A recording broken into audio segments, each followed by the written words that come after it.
Mr. Cooper tonight. You know I'm hanging with Mr. Cooper for life. Yeah, I am.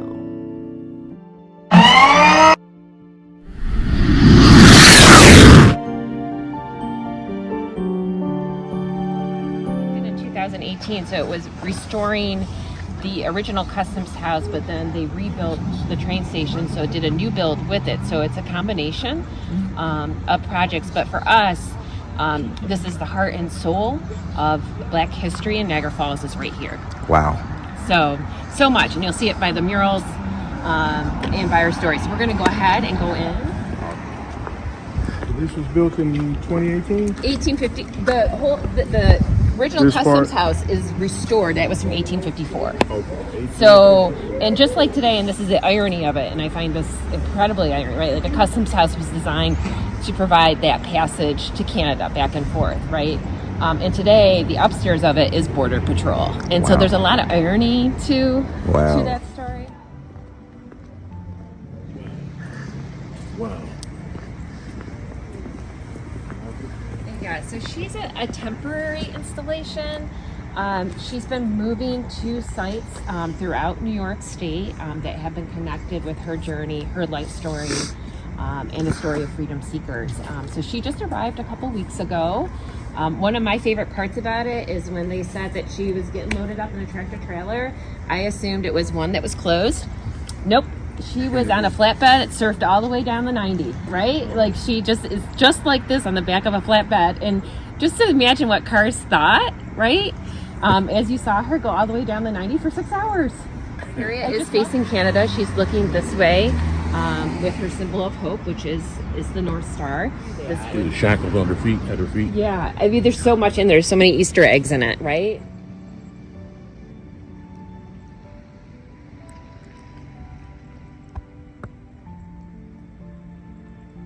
So here in Niagara Falls, at the Niagara Falls Underground Railroad Heritage Center, the focus of our stories are on the ordinary people, the people you wouldn't find in textbooks. And for us, that's our waiters, free African American waiters who worked at the Cataract Hotel, who literally ushered hundreds of people to freedom right at the brink of the falls, right at the bottom of the falls, through rowboats, through this incredible network of people.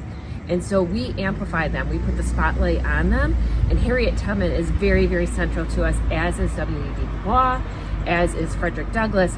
But our waiters, we really showcase because they can't be found in textbooks anymore. We're gonna meet my dear friend and colleague, Saladin Allah, who is the descendant of Josiah Henson, who was the central figure in Uncle Tom's Cabin. Right? Absolutely. You see the goosebumps. We're gonna get ready to get Saladin.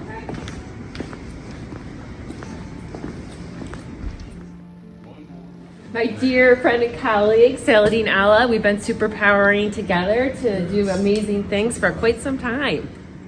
So we'll start right over here. This is our network wall. Okay. And we strive to start our guests here because it gives them a sense of orientation before they actually go into our space, because a lot of people don't have. Yes. And this is our network wall right here.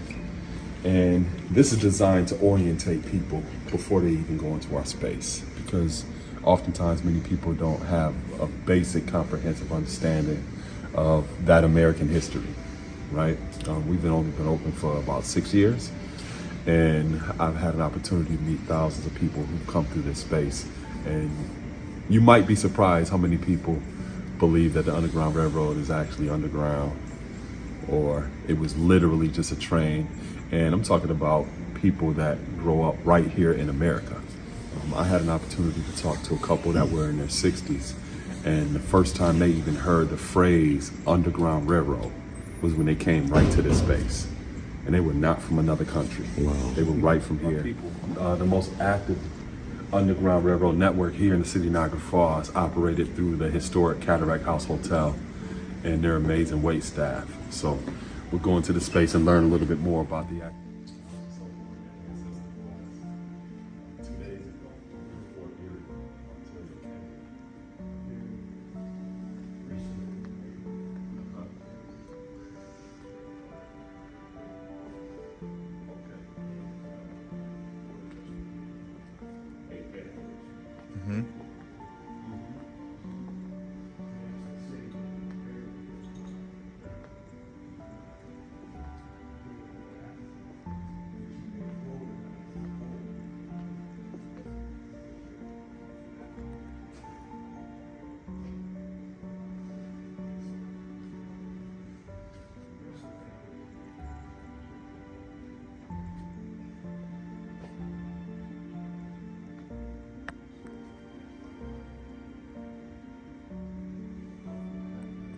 You're a great. Yeah, I'm the third great grandson of Josiah Henson. So additionally, many of my ancestors crossed the Underground Railroad and settled on the Canadian side between the 1830s all the way up to the 1860s. So my grandmother, Inez Dorsey, is her maiden name. Frank, when she got married over here on the American side in 1925, she was born in St. Catherine's. And Inez, my grandmother's parents, was a gentleman named Joseph Dorsey, and her mother's name was Edith Harper. Edith Harper's parents was Charles Harper and Margaret Harper, and Charles Harper's parents was a woman named Harriet Harper and the Reverend James Harper. Now the Reverend James Harper was the pastor of Salem Chapel when Harriet Tubman actually attended there. So I have dual lineages. On one side I have Josiah Henson, that's my third great grandfather. My other one is the Reverend James Harper, who was her pastor at Salem Chapel when they first established that institution in the 1800s in St. Bellevue, which was mostly farmland. There were a few structures here. But if we would have arrived here in the early 1800s, there was no bridge for us to get across the Canadian side. The first bridge was actually constructed right outside of this site in 1848. But prior to that, people would have to get in rowboats and cross over to the Canadian side, or way down here in the lower river, they could get in rowboats or steamships or ferry boats. And in some rare cases, people would actually swim across to get to the Canadian side. So when we talk about this location, this is literally the last stop before people were able to emancipate themselves to freedom. So for many people, this is the first time that they see freedom in their life. And not only that, they arrive at a location where you have a hospitality industry developing, where a lot of the people who are part of that hospitality industry are people who look just like you, people of African descent, living here free and have the agency to be able to assist you, because many of them actually live on the Canadian side. They just come over here to work. So you have all of the resources and opportunity around you in this location. So this is Barry, who arrived here in the city of Niagara Falls in the 1800s with her enslavers, who give her the day to do as she pleased. And she locks up all of their important belongings in the trunk that they brought with them here to Niagara Falls. She slides the key under the pillow so that they can actually locate it when they arrive back to the room. I wonder how many years, as the tourists come to see Niagara Falls, it's a big deal, Niagara Falls, not knowing the significance of this is a part of slavery. This is right here. It's not just seeing the massive falls, but not knowing Harriet Tubman passed away. That's amazing. In all the movies that I've seen, and some that I've done, I don't think anybody's ever talked about Niagara Falls. And part of it wasn't done, and the story was not told. And that's the importance of this institution and the importance of all of our institutions all over this country. That's why it's important that people like us continue to tell our stories and control the narrative of what the truth is. So we need accoutrements like this space, this building, the movies that we do, the productions that we do, to set the record straight. And it's not necessarily for our generation, but it's for the generation that's behind us and the generation that's behind them, to keep the torch burning, because we still have a long way to go. To our right, steps away, is the actual American Falls, where you can get to this location, which is Prospect Point. And today, there's an observation deck that takes you down on where the Niagara River is. During this time period, there was about 290 wooden steps that people would have to descend to get to the river's edge, to get into a rowboat, to cross over to the Canadian side. This building that we're standing in right now is a customs house that was built in 1863. So prior to the establishment of custom houses, there weren't a method of taxation and being able to regulate who was going back and forth across the border. It was more of a fluid border. And as long as you paid a toll, you can get across on a rowboat or a steamship or a ferry boat. And then by the time the first international suspension bridge is constructed, people would also pay a toll to walk across, to catch a carriage across. And then when the train was added, you would pay a toll to ride the train. This is a space that gives you more insight into the Cataract House Hotel.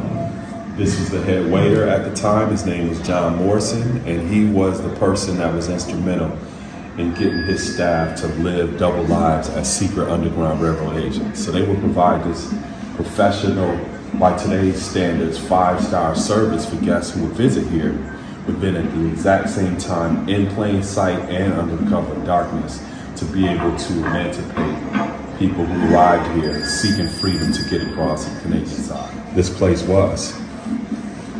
What was this?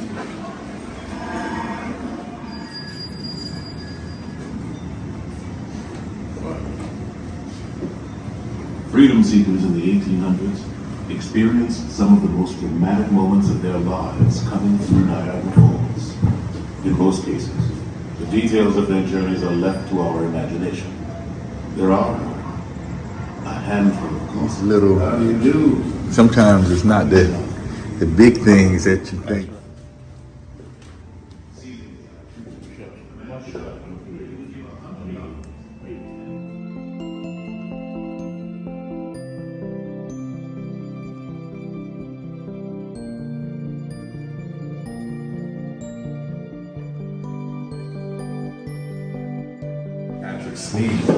That was a waiter at the Cataract House, and the federal marshals came here. The story's actually playing right now. The federal marshals came here with this poster accusing him of murder.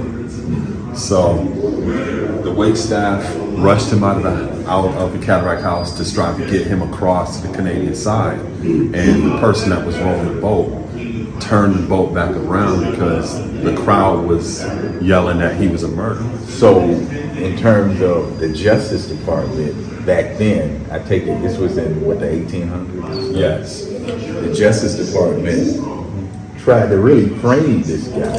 Oh, yes. Yeah. Yes. And you would think that the Justice Department would be about justice, but in reality, they've been the real criminal for a long time themselves. Yeah. And so they were able, the staff was able to get him into a place of safety. They strived to, but because the crowd started to accuse Patrick Sneed of being a murderer, the person who was manning the boat turned the boat back around because that person didn't want to be considered an accessory to a crime. So Patrick Sneed was arrested, and while he was awaiting trial, it was discovered that this document was a forgery. Wow. And that's what many enslavers began to do by accusing enslaved people. And this came from Georgia. Yes. Now, This document came from here's Georgia. the interesting thing about it. We got this document online being sold on eBay, and it was being sold as baseball memorabilia. What? Because the governor who signed this document in Georgia is Howell Cobb. This is the relative of Ty Cobb. Wow. So they were selling this right now. If we did not have this document, it is most likely possible that it would be in some baseball show in the South, and then telling the story of Ty Cobb and his relative Howell Cobb being the governor of Georgia. Exactly, which I do a whole thing about him in Justice on Trial because he was a big slave owner and a very racist person that he's still celebrated in Georgia, in which it should not be celebrated because he was not a good person. Absolutely. Suspension Bridge. This was the first international bridge from the American side to the Canadian side, constructed in 1848. And prior to this, people had to go across to the Canadian side in rowboats, steamships in the lower river, ferry boats. Sometimes, in some rare cases, people would swim across to get to Canada. But this provided an opportunity for people to cross on foot on carriages, and then also on train. And this is also the location that many freedom seekers crossed, such as Anna Marie Weems. Also Harriet Tubman, she crossed here in November of 1856. And we are proud to be able to honor not only this space, but be able to tell her story from our perspectives in terms of those crossings. And what year did you say it was built, this bridge? The bridge originally was built in 1848. The bridge that you see today is known as the Whirlpool Bridge, and it was built on top of the...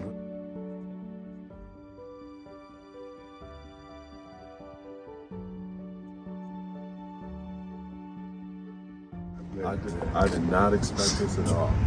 I mean, this is actually mine. Yeah, what you guys are doing. I mean, and if we bring Descendant Speaks here, it starts out with Harriet running with her brother and sister from the slave master. And they're just dragging it home, and then so they run off the scene, and the slave master and his servant comes on looking at them. You hear the dogs barking, and then Harriet comes back around. And so the brother says, I don't know, says, go Harriet.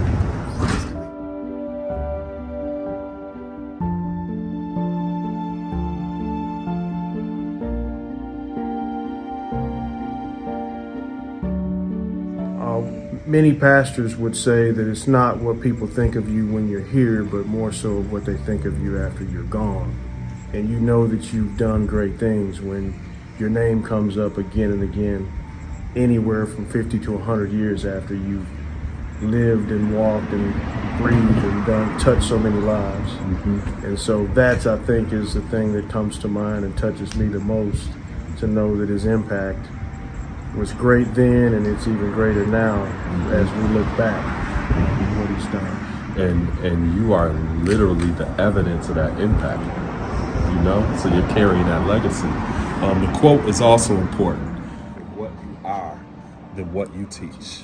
Yeah, so whether it's the Underground Railroad Heritage Center, our Harriet Tubman statue, all of our murals, like, we talk about what's marked and what's not marked in our history, in our annals of history, right? So for us, it's important to make sure that someone like W.E.B. Du Bois, Harriet Tubman, Alice and Charles Hayes are marked, because they had transformative change in the community. And up until now, up until these projects, there was no recognition to them that was visible for anyone to experience. Just like Creflo Dollar said many years ago, making a mark that cannot be erased.